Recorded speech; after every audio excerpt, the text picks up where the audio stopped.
এক দিদিভাই রিকোয়েস্টে কাঁচকলা আলু রেসিপিটি শেয়ার করছি তোমাদের সাথে। প্রথমে কাঁচকলার খোসাগুলি ছাড়িয়ে নিতে হবে একটা চাকুর সাহায্যে, ঠিক এইভাবে। আমি এখানে একটা কাঁচকলাকে দুই ভাগে ভাগ করে ঠিক এইভাবে পিস করে কেটে নিয়েছি।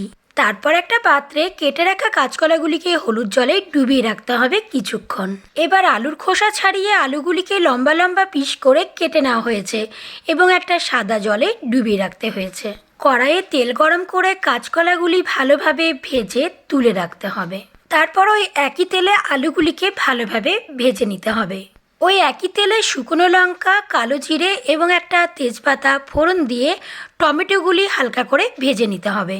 আজকের কাঁচকলা আলু তরকারিতে বিশেষ কিছু মশলা আমি অ্যাড করছি না। একটা মশলাই কিন্তু এই কাঁচকলা আলুর তরকারির স্বাদ দ্বিগুণ পরিমাণে বাড়িয়ে দেবে। টমেটোর ওপর দিয়েছি পরিমাণ মতো লবণ, হলুদ, চিনি এবং ম্যাগি মশলা। এই ম্যাগি মশলা যে কোনো রান্নাতে দিলে রান্নাটা খেতে হয় দুর্দান্ত স্বাদের।